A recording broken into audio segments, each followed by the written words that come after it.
Bonjour, ici Magali Lavielle de La Vie et les Rêves. Aujourd'hui, j'ai le plaisir d'interviewer Ludovic Marchand de Performance Coaching. Bonjour Ludovic. Bonjour Magali. Alors, est-ce que tu pourrais te présenter pour ceux qui ne te connaîtraient pas pour La Vie et les Rêves? Bien sûr. Alors d'abord, je te remercie Magali de m'avoir proposé cette interview. C'est ma première, donc je suis très content et ravi de le faire pour ton blog. Donc moi, je suis Ludovic Marchand, je suis coach d'affaires depuis novembre 2016. Je suis un récent entrepreneur et passionné en fait d'aider les gens à trouver le travail de leurs rêves. Donc ça va bien avec un peu ton slogan. Tout à fait, parce que je pense que dans mon audience, dans les personnes qui lisent La Vie et les Rêves, il y a beaucoup de personnes qui cherchent à essayer de construire une vie qui leur ressemble. Donc c'est pour ça que je pense que c'était intéressant de t'interviewer et puis voilà, que tu puisses nous partager un petit peu ton expérience dans ce domaine. Parce que toi, du coup, tu interviens sur le changement de carrière et voilà, je voulais aussi, enfin, ce qui m'intéresse aussi, c'était d'avoir un peu ton feedback à travers ton expérience sur, selon toi, ou ce que tu as pu observer, les raisons pour lesquelles certaines personnes ne sont pas heureuses dans leur travail et justement aient envie de se reconvertir, quoi, de changer de vie. Alors c'est une excellente question parce que c'est un petit peu ce qui m'anime dans cette démarche d'entrepreneuriat. Alors ça commence je vais commencer avec une anecdote personnelle en fait. Qui vient d'un questionnaire que j'ai fait donc il y a à peu près maintenant plus d'un an dans l'ancienne société pour laquelle je travaillais. Ça s'appelle le 360. Je ne sais pas si tu en as déjà entendu parler, Oui, Magali. oui. Oui. C'est un questionnaire qui est très intéressant parce qu'il consiste en fait à, si tu veux, envoyer en fait, t'as des questions que tu envoies en fait à plusieurs personnes dans ton entourage. Donc ça peut être ton manager, ça peut être les personnes qui sont dans ton équipe. Et c'était mon cas puisque j'avais une équipe de 10 personnes à l'époque avant de me lancer dans l'entrepreneuriat. Et donc ces personnes, ça va être aussi tes clients, ils vont répondre à ce questionnaire. Et de ce questionnaire-là, tu vas recevoir en fait un feedback survey, comme on appelle ça en anglais. Donc un espèce de dossier d'une trentaine de pages, c'est épais comme ça. Et de là, tu vas un peu connaître un peu plus sur toi, sur ta personnalité, et notamment connaître tes forces et tes faiblesses.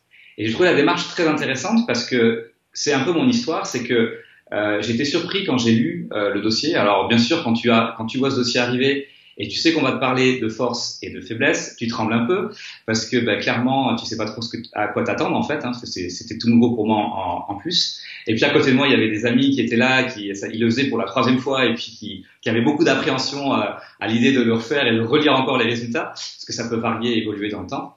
Et donc, quand j'ai lu ce rapport de 30 pages, j'ai été un peu troublé parce que j'ai bien aimé la philosophie du rapport, c'est de dire qu'au lieu de focaliser en fait sur ses faiblesses et essayer de travailler sur ses faiblesses pour s'améliorer, il faut en fait prendre ses forces et travailler dessus pour devenir exceptionnel. Donc, il y a un excellent bouquin d'ailleurs sur ça qui s'appelle Be Exceptional en anglais. Et ce rapport m'a vraiment transformé. Alors pourquoi? Parce qu'en fait, j'ai appris dans ce rapport que j'étais quelqu'un d'inspirant et motivant. Alors c'était un peu pour moi une découverte parce que je gérais une équipe. En plus, je venais de l'informatique, donc en général, quand on est informaticien, on est plutôt derrière l'écran. Donc là, le fait de trouver ça comme feedback, ça m'a vraiment, ça a été une révélation. Je me suis dit en fait, mais au final, Ludovic, peut-être que tu peux impacter plus de gens. Et j'avais déjà en arrière-plan un désir d'être entrepreneur. Et je me suis dit, bon, il faut que je me lance. Je crée ma société.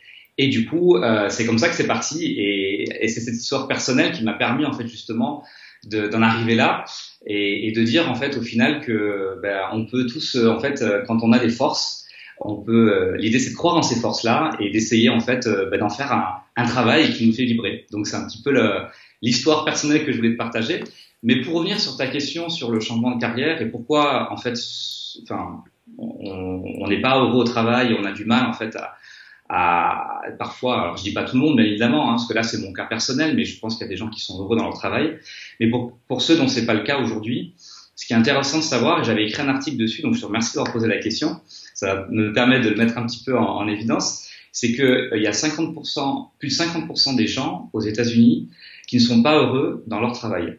Alors, c'est pas moi qui l'ai dit, c'est un sondage très sérieux qui vient d'un institut qui fait ça depuis les années 87. Et ils s'aperçoivent que chaque année, ce sondage, en fait, le pourcentage est en berne, ça descend. Et d'ailleurs, ça atteint 66% au Japon.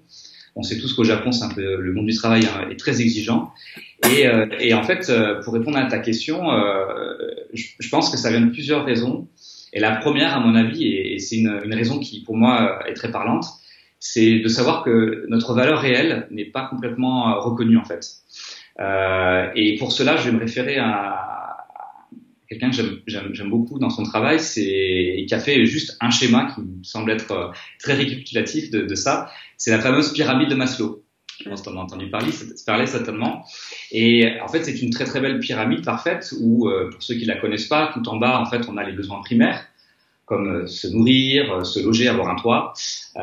Et au fur et à mesure qu'on monte dans cette pyramide, on s'aperçoit tout en haut, en fait, le plus important pour une personne, pour s'épanouir, c'est d'avoir une reconnaissance de ce qu'on fait.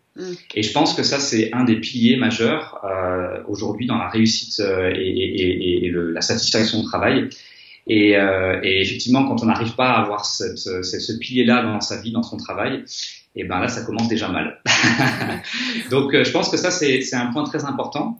Ensuite, je pense qu'il y a quelque chose d'autre, et ça va peut-être résonner pour pas mal de personnes qui sont un petit peu créatives et qui ont plein d'idées. Et je pense dans ton audience, ça doit être certainement le cas.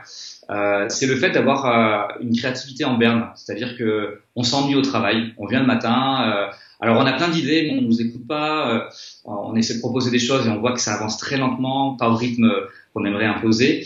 Et ça, très souvent, c'est aussi une des causes majeures d'insatisfaction profonde au travail. Et très souvent, alors j'en ai noté une autre aussi dans cet article, c'est aussi le conflit avec son chef. Alors ça peut être son chef, donc personnifié, son chef direct. Ça peut être aussi plus son management, son top management, qui est juste au-dessus de nous, par rapport à la vision en fait de l'entreprise tout simplement. Et ça, c'est un des cas majeurs aussi d'insatisfaction. Surtout quand alors il y a plusieurs profils de chefs d'ailleurs, c'est intéressant. J'avais étudié la question. On peut très bien personnaliser le chef tyrannique qui fait un petit peu du management par la peur. Donc ça, c'est vrai que c'est un profil qui effectivement peut, quand on est employé, très rapidement nuire et causer des problèmes. Ou ça peut être aussi un chef qui ne va pas vous stimuler. Et c'est vrai, quand on est quelqu'un de créatif et qu'on est quelqu'un qui a plein d'énergie, ça peut être aussi une raison de vouloir à un moment donné partir et aller voir si l'herbe n'est pas plus verte ailleurs. Et enfin, je dirais que dans toutes ces raisons, ce qui peut aussi alors ça peut être une conséquence, mais je le mets aussi dans les raisons parce que je pense que parfois on a tendance à pas écouter son corps et je pense que c'est très important de le faire. Je reviens sur une anecdote personnelle pour ma part, c'est le fait qu'à un moment donné, donc mon ancien travail, je me suis retrouvé un jour avec la mâchoire bloquée. Alors c'était intéressant parce que c'était l'époque où je faisais de la boxe anglaise et donc j'ai cru, en me trompant d'ailleurs, que je m'étais pris en fait un punch pendant un entraînement. C'était pas du tout le cas. En réalité, ce qui s'est passé, c'est que j'avais pas mal de choses à dire. Je voulais exprimer en fait mes idées et j'avais du mal à le faire. On m'écoutait pas nécessairement et ça m'a littéralement bloqué la mâchoire. Et en discutant avec d'autres personnes, je me suis aperçu, et notamment mon dentiste d'ailleurs, pour la petite anecdote, que très souvent c'est un signe en fait que, en fait, on essaye de dire des choses mais on nous écoute pas et notre mâchoire se met en mode veille et finalement elle est toute bloquée. Donc c'est ce qui s'est passé et je voulais en parler un petit peu parce que parfois on a tendance à oublier d'écouter son corps, c'est très important et ça peut aussi amener très rapidement au burn-out, qui est aussi, je dirais, une des conséquences là problématiques et qui est une sonnette d'alarme qu'il faut vraiment écouter quand on est très insatisfait dans son boulot. D'accord, merci Ludovic, c'est super. Donc en gros, si je résume, le travail de rêve, que ce soit en entreprise ou pour soi, et même je pense pour la vie personnelle, c'est donc se réaliser, être entouré de personnes qui puissent, avec lesquelles on peut s'exprimer, pouvoir avoir un environnement où on peut exprimer sa créativité. Et puis, si tout ça n'est pas regroupé, ou si un de ces éléments peut faire défaut, être un peu à l'écoute de son corps pour se rendre compte qu'il peut y avoir des problèmes, et puis du coup réajuster et revoir un peu sa trajectoire, on va dire, si on peut dire ça comme ça. Ouais, super. Et du coup, comment comment réussir à développer, à faire ressortir le potentiel qu'on a en nous quand on l'exprime pas depuis longtemps? Alors, t'as des astuces? Parce que c'est vraiment cette question qui me fait vibrer, qui m'anime en fait profondément dans ma démarche d'entrepreneuriat et de coach aujourd'hui. Alors, je pense que la première chose qui est très importante quand on souhaite révéler son potentiel, c'est d'écouter ses peurs. Alors, il y a une citation que j'ai mise la dernière fois dans ma page Facebook, en français d'ailleurs, parce que ma page Facebook, il y a un petit peu de mélange parce que j'ai une audience francophone et anglophone. La dernière fois, je l'ai mis en français parce que je trouvais qu'elle ressortait très très bien en français. Et je vais te la citer, je la trouve très belle et profonde. En gros, cette citation, je ne sais même pas de qui elle est, je crois que j'ai mis anonyme sur la publication de Facebook, mais cette citation, elle dit, en gros, pour résumer, que l'insatisfaction que tu vas ressentir face à ton travail, ou à la vie plus largement, est proportionnelle au potentiel qui sommeille en toi. Alors, j'aime bien cette phrase parce que la façon dont je l'interprète personnellement, c'est la suivante, et je vais revenir sur une histoire personnelle que je vais partager avec toi et tes auditeurs. Dans ma carrière, ma dernière expérience notamment, donc je dirigeais une équipe de 10 personnes, je devais très souvent faire des présentations. Alors, ça me posait pas de problème jusqu'au jour où on m'a demandé de faire une présentation un peu plus large devant une audience je pense qu'il devait y avoir 60 ou 80 personnes, je ne sais plus. Et je me suis retrouvé, en plus, dans un agenda un peu étriqué. J'étais le dernier, et j'avais plus que 5 minutes pour faire quelque chose que j'avais répété 100 fois, qui durait 15 ou 20 minutes, je me rappelle plus. Et je sais pas pourquoi, en plus, le message que je voulais donner avait été un petit peu édulcoré par rapport à un message, et une vision d'entreprise. Et c'est vrai que quand je suis monté sur scène, j'ai commencé à avoir les mains moites, j'ai commencé à trembler, à avoir la bouche sèche, le syndrome de la bouche sèche que je pense tous on connaît à un moment donné quand on fait une présentation. Et j'ai littéralement perdu mes moyens.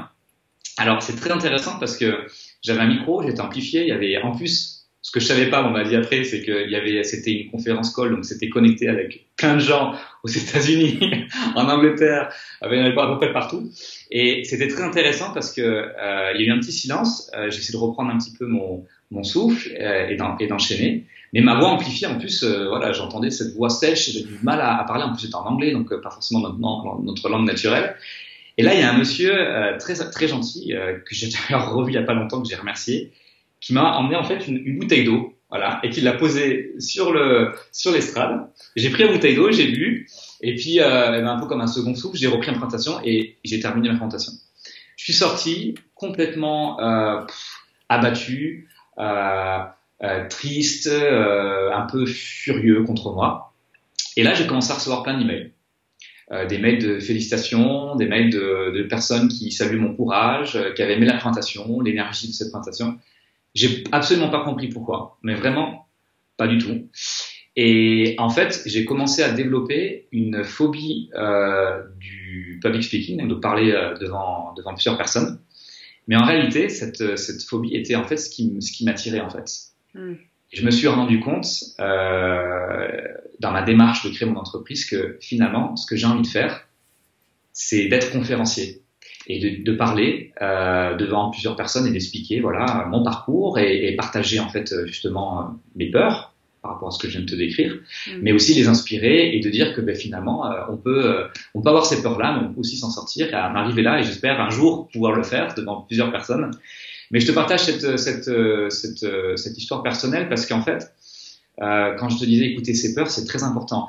Souvent, c'est un radar. Quand on écoute ses peurs et qu'on arrive à les identifier, c'est en général là où il faut aller. C'est là où on a peur en fait. Et c'est là qu'il faut sortir de sa zone de confort. C'est très important. Et donc, je voulais parler un peu de cette histoire pour le mettre en évidence. Mais écouter ses peurs, je pense que c'est un des premiers piliers pour révéler son potentiel. Ensuite, quand je fais des consultations avec mes clients, j'ai très souvent, on prend un petit peu de temps en face-to-face pour essayer de travailler sur leur vision. Alors, quand je dis vision, c'est vraiment, ça s'applique souvent dans un contexte professionnel. Hein. Il y a des ramifications, bien sûr, vers la vie privée, mais cette vision, elle est très importante parce que, en général, on a tendance à raisonner sur le court ou le moyen terme, alors qu'au plus on va aller sur le moyen ou le long terme, ce qui va se passer très rapidement, c'est qu'on va se créer un espace d'opportunité. Et c'est un petit peu d'ailleurs mon credo, mon slogan, que j'ai écrit plusieurs fois pour essayer de bien rédiger, parce que c'est dur hein, quand on a ce genre d'idée et qu'on veut essayer de partager en une phrase. C'est de dire qu'on peut transformer en fait ces challenges en notre plus belle opportunité. Et en fait, c'est vrai, c'est ça. C'est quelque part, quand on fait sa vision, on va avoir bien évidemment des peurs. On va essayer de faire quelque chose sur du long terme. Et ça va nous amener finalement sur nos plus belles opportunités. Donc je pense que ça, c'est un message clé à retenir, c'est travailler sur sa vision, essayer d'aller très loin. Parfois c'est difficile, je t'avoue que des fois je demande à mes clients de le faire sur 10 ans ou 15 ans, ils me disent « Oh là là Ludovic, c'est trop loin, là je sais pas où je serai ». Mais on a tendance souvent à surestimer ce qu'on peut faire maintenant et sous-estimer ce qu'on peut faire en 3 ans. Donc c'est très important d'essayer de se projeter dans un espace beaucoup plus lointain en fait.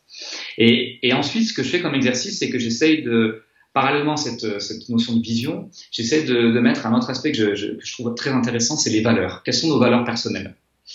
Et d'essayer de voir, j'ai un exercice en fait pour faire découvrir à mes clients leurs valeurs. Des fois, ils sont surpris parce qu'ils s'en rendent pas compte. Mais par exemple, une valeur, je vais prendre la mienne, mais les miennes, par exemple, on essaie d'en identifier en général 5. Je peux te citer par exemple 2-3 valeurs que j'ai, c'est la liberté, le goût pour l'aventure, la créativité, l'intégrité, tu vois. Ça c'est ou le sens de l'innovation. Ça c'est mes valeurs clés. Et en fait, ce qui est important, c'est de savoir si la vision qu'on a est en parfaite harmonie avec nos valeurs. Et si c'est pas le cas, de la réajuster. Donc ça c'est un des autres, je dirais, moyens qu'on peut essayer de mettre en œuvre pour justement aider les gens à développer leur potentiel. Alors après, je vais essayer de vraiment de répondre de façon plus complète parce que c'est un sujet qui me passionne. Je pense qu'il y a des tests qui sont très puissants. Je te parlais du 360 tout à l'heure. C'en est un parmi tant d'autres. Il y en a un qui vient en amont et que je trouve très puissant, qui a été en fait créé par un psychologue suisse. Je l'ai découvert récemment d'ailleurs. Et effectivement, moi, je travaille en Suisse depuis plus de 10 ans. Et je l'ai fait 3 fois ce test durant ma carrière. Et la première fois que je l'ai fait, j'ai eu une complète révélation sur ma personnalité. C'est des choses qu'on entend des fois dire de son entourage, de ses amis, un peu moins parfois ses collègues parce que ça a tendance à être un petit peu dilué dans ton rôle. Parce que par exemple, si tu es manager, on va te voir comme quelqu'un de dirigeant, qui va prendre des actions rapides, etc. Mais en réalité, il y a toujours ce côté naturel qu'on a en nous et que ce test très puissant révèle. Alors ce test, en anglais, il s'appelle Insight et en français, on l'appelle arc-en-ciel. Je t'avoue, je préfère en français, c'est plus joli. C'est plus poétique. Ouais, plus poétique, exactement. Mais ce test Insight, il m'intéresse beaucoup parce qu'actuellement, je suis en train de faire des recherches dans le cadre de la préparation de mon futur produit en ligne que je vais faire. Je vais animer notamment un webinaire autour de ça. C'est d'essayer d'en savoir un peu plus sur la personnalité des gens et à partir de là, de les aider en fait à justement trouver le travail de leurs rêves. Et j'ai remarqué que c'est quelque chose qui, quand on fait dans l'entreprise, souvent on s'attache un petit peu à comment on se voit tel quel dans le moment dans son travail. Alors que moi, ce qui m'intéresse plus, c'est comment se voir au naturel. Et si tu veux, pour ce faire, dans le questionnaire, j'utilise une approche plus où je pose des questions, mais qui vont être plus en adéquation avec ce que tu étais quand tu étais plus jeune. Parce que ce psychologue suisse notamment considère que quand on était jeune, donc l'époque bac à sable, on se disputait avec nos collègues, nos amis dans le bac à sable, là on montrait la vraie personne qu'on était en fait. Et donc de partir de là pour essayer de déterminer un peu les traits de la personne pour enfin l'aider à développer son potentiel. D'accord. Oui, c'est souvent ce qu'on dit, c'est revenir loin dans l'enfance pour revenir un peu à notre nature profonde avant qu'elle soit un peu, on va dire, dénaturée par l'extérieur ou je sais pas, ça peut être l'école, l'éducation, enfin il y a plein de choses qui peuvent après venir nous former, nous modeler un peu différemment de ce qu'on était à l'état brut. Et ouais, du coup c'est intéressant, ouais. Et le nom de ce psychologue, c'est quoi? Alors, je ne l'ai plus malheureusement. Ouais, alors, je le mettrai sous le... C'est une révélation que j'ai apprise hier en fait, pour te dire, parce que j'ai fait le test avec d'autres clients. Il y a des choses d'ailleurs très intéressantes quand tu fais le test à plusieurs personnes. Et je l'ai découvert hier parce que j'ai fait des recherches. C'est scientifique, c'est une approche scientifique. Il y a de très très grands groupes qui l'utilisent, notamment en Suisse parce qu'il y a beaucoup de multinationales qui sont implantées, notamment à Genève. C'est très utilisé aux États-Unis. En Suisse parce que le créateur est suisse. En français, ça s'appelle Arc-en-ciel. Je l'ai un peu moins vu, mais je ne connais pas vraiment le marché français, j'ai jamais travaillé en France, donc c'est un peu le côté paradoxal, mais je pense qu'il y a certains départements des ressources humaines qui effectivement utilisent ce test de personnalité, et j'ai trouvé très très intéressant. Et moi, je voulais vraiment le réutiliser pour aider les gens à révéler leur potentiel. D'accord, bah, je mettrai la référence en dessous de la vidéo pour que si ça intéresse les auditeurs, qu'ils puissent aller voir ça en détail et trouver les ressources qui peuvent les aider. Merci pour ça. J'ai vu, Ludovic, je crois que tu es multipotentiel, toi aussi, que je suis également. Alors c'est des choses intéressant dont pour on parle de parler. plus en plus. Voilà, bon, je pense que c'est pas forcément une notion qui parle à tout le monde. Mais toi, j'ai vu que tu l'avais étudiée, cette notion de multipotentialité. Est-ce que tu peux présenter un peu ce que c'est et puis voilà, comment ça s'exprime, comment les gens voient ça de l'extérieur, comment on le vit de l'intérieur. Je sais pas si tu as des choses à nous dire là-dessus, vu que je vois que tu as étudié le sujet. Écoute, ça m'intéresse et puis je pense que ça peut intéresser une partie de ceux qui nous écoutent. Alors, avec grand plaisir, Magali. Écoute, je te félicite pour la transition parce qu'on doit révéler son potentiel et on arrive gentiment sur le côté multipotentiel. Alors, pour les personnes qui connaissent pas ce qu'on appelle en français la multipotentialité, alors c'est un concept dont on entend parler de plus en plus maintenant suite à une personne que j'admire beaucoup, qui s'appelle Emily Wapnick, qui a eu en fait le courage de faire une présentation TED, qui est d'ailleurs a beaucoup de vues sur Internet, que je vous recommande chaleureusement de voir, et que je me suis inspiré pour faire ma première vidéo aussi. Cette personne, Emily Wapnick, en fait, parle de comment son speech par quelque chose qui m'a interpellé, et c'est la chose suivante. Elle dit, quand vous étiez petit, vous vous disiez qu'est-ce que je vais devenir, enfin, on se pose tous la question, qu'est-ce que je vais devenir quand je serai grand? La question qu'on reçoit de ses parents, la question qu'on reçoit aussi la maîtresse à l'école, le maître à l'école, l'instituteur. Et très souvent, on essaie de répondre quelque chose de cadré, en accord un peu avec la société. Et puis, on répond du coup, pour un garçon, ça va être je vais être docteur, je vais être policier ou pompier. Et pour une fille, je vais être infirmière, je vais être coiffeur, je vais être je ne sais pas, visagiste, bref, un métier à consonance féminine. Et en fait, Emily Wapnick, ce qu'elle dit dans sa présentation TED, que je trouve très intéressant, c'est que en réalité, certaines personnes ont plusieurs passions et ont plusieurs missions dans leur vie. Et c'est très intéressant, je trouve, parce que ça définit la multipotentialité, c'est-à-dire que un multipotentiel, c'est une personne qui a plusieurs passions dans la vie et qui les vit complètement. Et je dirais, si on extrapole ça jusqu'au bout, il va les vivre à un point qu'il va en vivre de ses passions. Hein. C'est-à-dire que justement, elle prenait un exemple que je trouvais très intéressant dans sa présentation TED, c'est qu'elle parlait d'un docteur qui est docteur, psychologue, il est auteur, écrivain, entrepreneur, donc il avait plusieurs passions. Et ça l'a pas empêché de vivre ça complètement de façon naturelle. Et je trouve que ce message est très fort et très puissant parce que quelque part, d'entendre ça, on se sent mieux parce que personnellement, j'ai fait le test et effectivement, j'ai très rapidement vu que j'ai été multipotentiel et on se sent un peu rassuré parce que le problème, souvent, quand on se dit, voilà, moi j'ai plusieurs passions, je suis intéressé, j'ai envie d'apprendre de la musique, j'ai envie de faire du sport, j'ai envie d'être entrepreneur, d'écrire un livre, d'être conférencier. On nous regarde avec des grands yeux, on se sent un petit peu exclu de la société et un peu marginalisé quelque part. Et je trouve que sa discussion est vraiment très puissante. Et c'est un trait qui m'intéresse parce que c'est un trait qui est très affirmé chez les entrepreneurs. Je vais prendre l'exemple de Tim Ferriss, qui est pour moi une très grande source d'inspiration, qui a écrit La semaine de 4 heures. Tim Ferriss, c'est clairement un multipotentiel. Si tu vois son histoire, si tu lis son histoire au travers de son livre, il a été champion de boxe chinoise, puis ensuite de tango en Argentine. Il a écrit un livre, il a été entrepreneur, il a fait des podcasts maintenant. On entend vraiment parler de Tim Ferriss à toutes les sauces. Donc c'est quelqu'un qui est clairement multipotentiel. Et je trouve ça vraiment intéressant de mettre un nom à ça. Alors parce que c'est pas un problème finalement. Finalement c'est même un atout majeur. Et c'est quelque chose qui m'intéresse parce que je pense que certaines personnes ne le savent pas, elles ont peur. Hier, je discutais avec une personne qui était clairement multipotentielle, que j'ai interviewée, et qu'elle me disait que effectivement, parfois, elle se sentait un petit peu seule. Donc, il existe aussi d'ailleurs un groupe sur Facebook que j'ai rejoint sur les multipotentiels. Et si vous aimez la langue anglaise, je vous invite à voir aussi ma vidéo sur YouTube qui utilise la multipotentialité pour créer en fait un environnement innovant dans une équipe. Parce que ces personnes-là, ces multipotentiels, ce sont des personnes qui ont une très très grande créativité. Donc c'est quelque chose que je trouvais très intéressant. Super. Et du coup, de ton point de vue, les forces des multipotentiels, ce serait quoi principalement?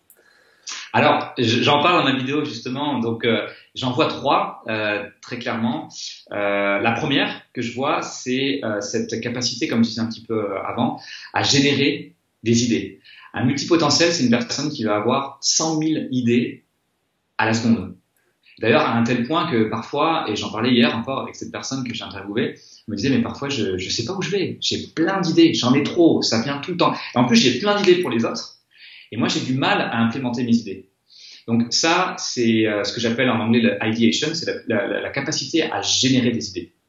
C'est un des premiers super pouvoirs du multipotentiel. Le deuxième que je vois, c'est, et Emily Wapnick en parle très bien, c'est cette capacité d'apprentissage rapide. Alors c'est un sujet aussi qui m'intéresse parce que, alors notamment tu parlais d'Olivier Roland, il y a son livre que j'ai terminé qui est vraiment excellent. Et où il parle de meta-learning, donc apprendre à apprendre. Mais j'aime bien aussi la notion de rapid learning, donc c'est le fait d'être très efficace. Les deux sont liés d'une certaine façon pour apprendre. Et un multipotentiel, c'est une de ses forces. Alors pourquoi tu me diras? Alors je peux essayer de prendre par exemple quelqu'un qui est multipotentiel et qui va être par exemple, tiens, on va reprendre Tim Ferriss. Alors Tim Ferriss, donc champion de boxe chinoise en Chine, bon avec son gabarit d'américain, mais quand même champion de boxe chinoise, qui avait lu un petit peu les règles de la boxe chinoise et avait essayé d'un peu en les utilisant au maximum, trouver des failles pour pouvoir gagner son championnat de boxe. Mais quelque part, il a monté une stratégie, une technique pour pouvoir apprendre la boxe chinoise. Ensuite, quand il s'est mis au tango et qu'il est parti en Argentine, il a fait la même chose. Mais il n'est pas reparti de zéro.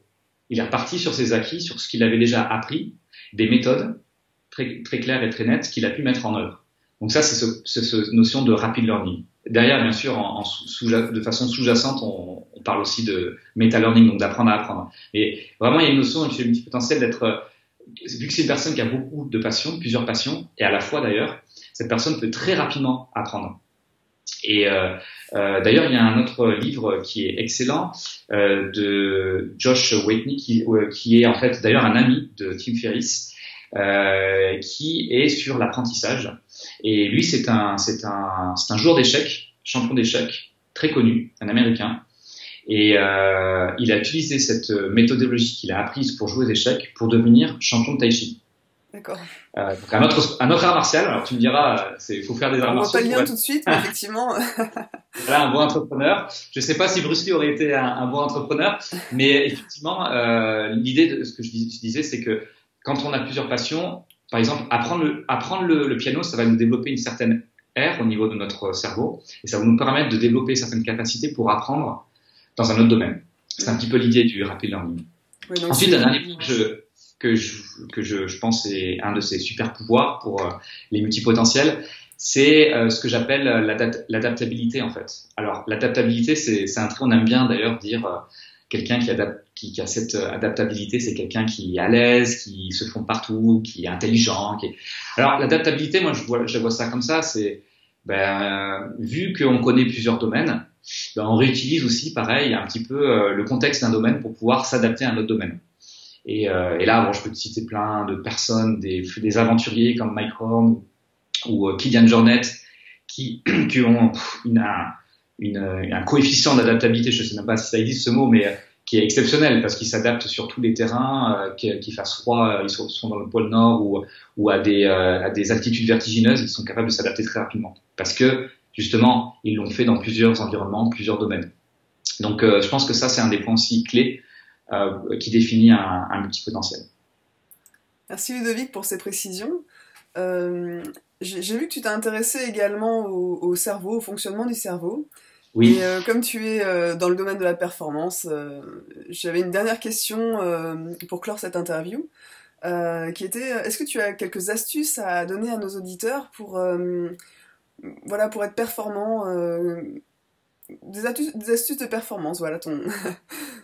Alors ça, c'est vraiment mon sujet favori. Bah Donc, voilà, c'est du super. pain béni. Je te remercie Magali. En plus, c'est un sujet qui m'intéresse vraiment. Alors c'est un peu le nom, c'est une entreprise, Ludovic Marchand Performance Coaching, euh, parce que j'ai été moi-même amené à me poser ces questions à un moment donné pour développer des performances. Alors, je voulais préciser une chose. Je pense qu'il y a deux types de performances. Et d'ailleurs, je dirais qu'il y a deux façons de voir la performance. Une façon que je ne prône pas du tout, c'est la performance qui a pour but premier de tirer des résultats au détriment de l'humain. Et moi, ce que je veux mettre en exergue, moi, ce que j'ai envie sur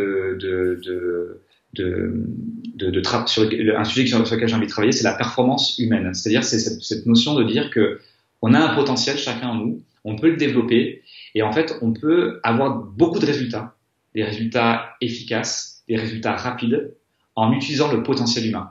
Et non en tirant justement sur voilà une équipe, plusieurs personnes, et à la fin on est tous en burn-out.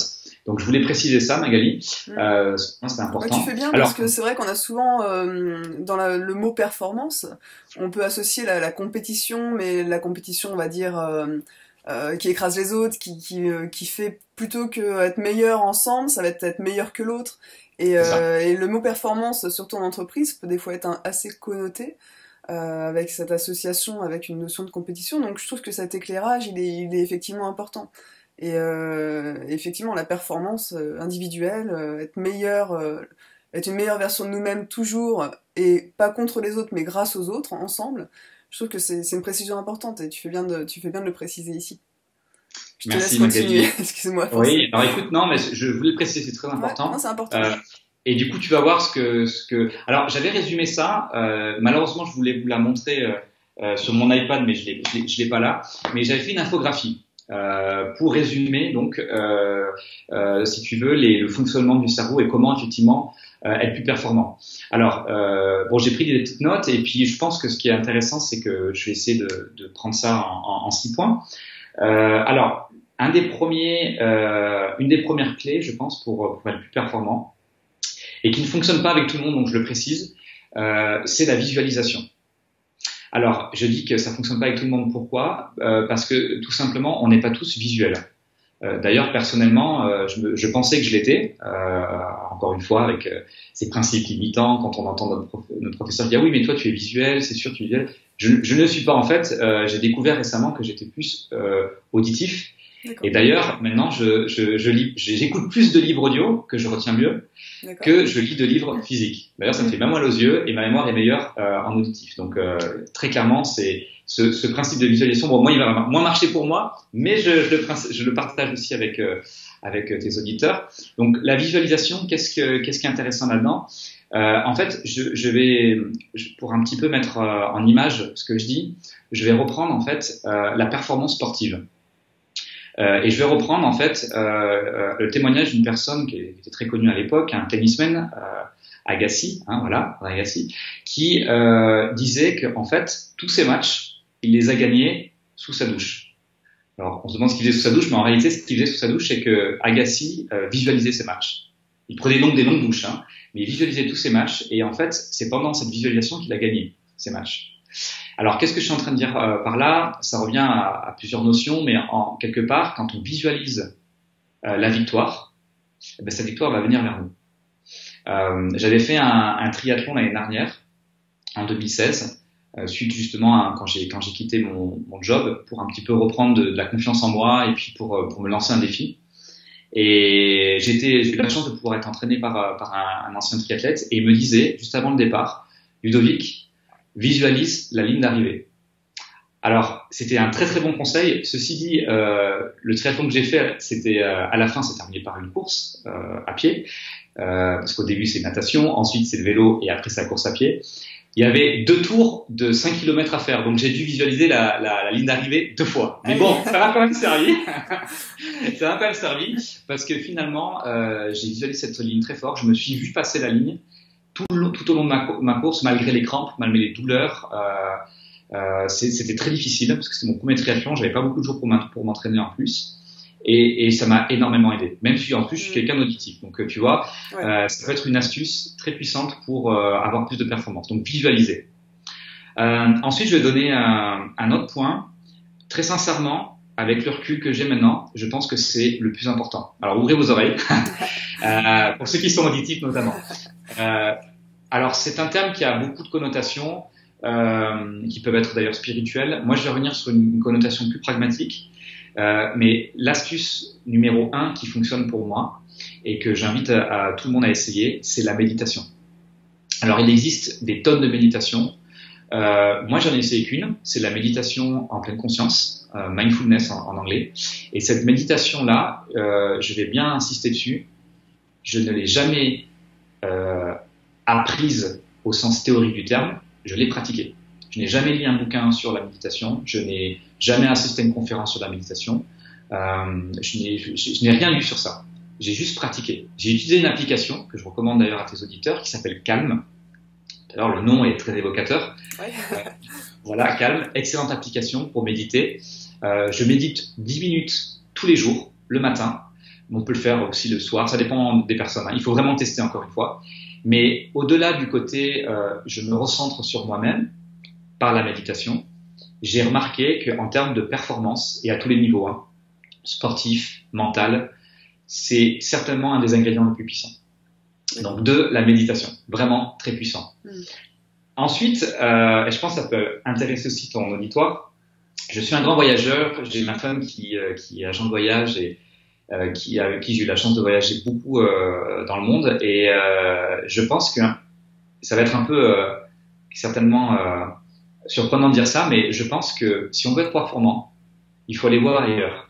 Il faut aller voir ailleurs ce que font les autres. Il faut se nourrir de nouvelles idées, de nouveaux sons, pour ceux qui sont auditifs. Il faut de nouvelles sensations. Hein. Je reprends un peu l'essence, tu vois, mais c'est très intéressant de dire ça. Et d'ailleurs, ce qu'on dit souvent, et ça a été une découverte assez récente, c'est ce qu'on appelle la neuroplasticité du cerveau. Et d'ailleurs, ce que je dis, c'est très connecté avec la méditation que je viens de citer juste avant. C'est qu'en fait, quand on découvre des nouveaux endroits, quand on apprend quelque chose de nouveau, quand on médite notamment, ce qui se passe en fait très clairement, c'est que on crée des nouvelles connexions dans notre cerveau. Ça a été démontré scientifiquement. Donc, quelque part, on devient une autre personne. Donc, voyager, c'est très important. Voilà, ça, c'est un autre conseil. Et je vais en donner deux autres, si tu me permets, Magali. Avec plaisir. Merci. Pour terminer cette interview et cette infographie là que je visualise justement, c'est le fait de penser positivement. Alors, penser positivement, c'est bien sûr, on se dit, oh, c'est trivial, etc. Mais c'est tout un état d'esprit. Et je pense que il y a une citation de Tim Ferriss qui est très jolie, que j'apprécie beaucoup, j'essaie de me la mettre en tête très, très souvent, qui dit la chose suivante: on est la moyenne des 5 personnes qu'on côtoie le plus souvent.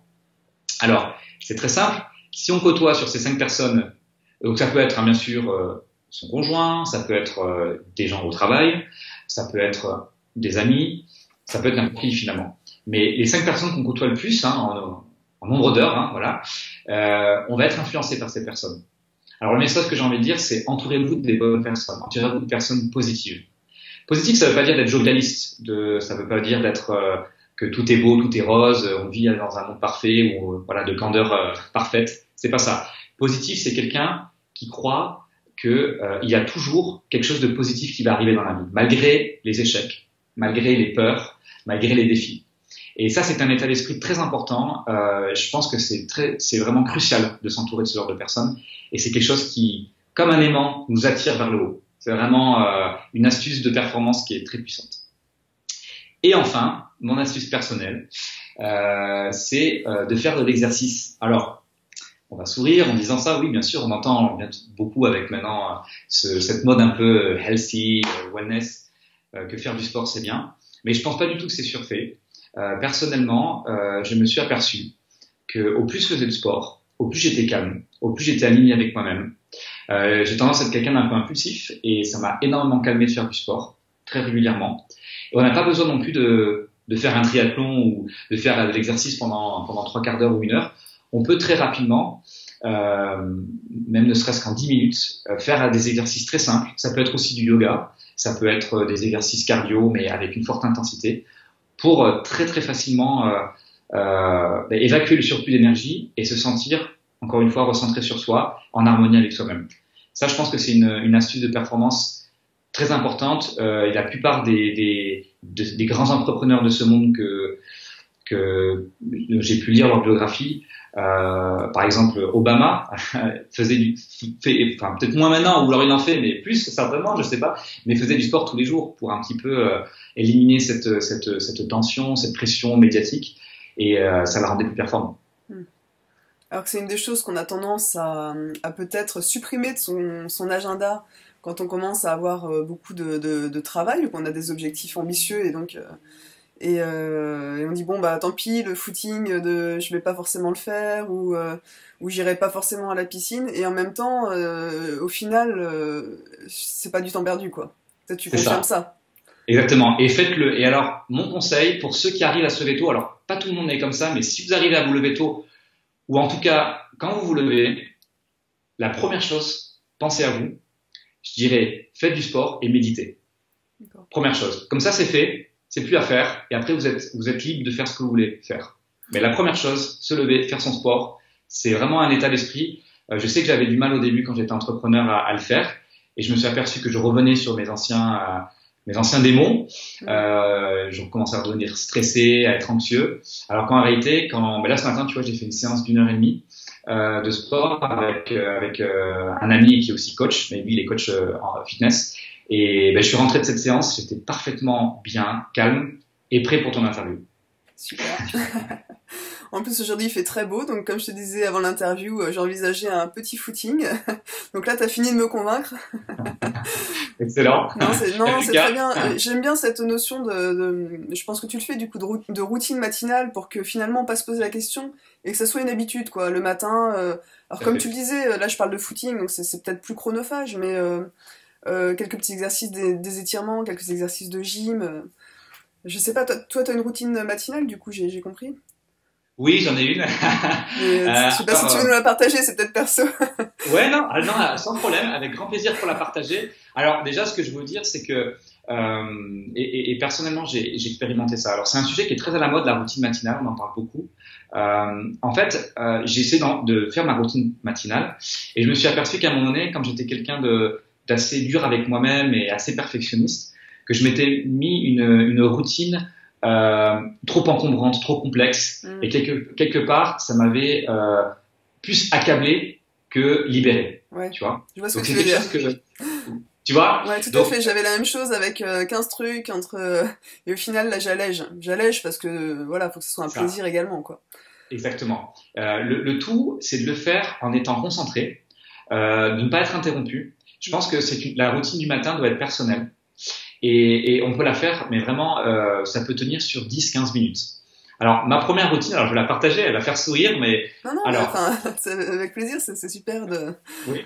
Alors, quand je me lève le matin, ce que je fais, c'est que... alors, pour te dire, je peux te faire un avant-après. Avant, quand je me levais, j'étais dans le monde corporate, je prenais mon téléphone et je regardais mes mails. Ça... Comme beaucoup.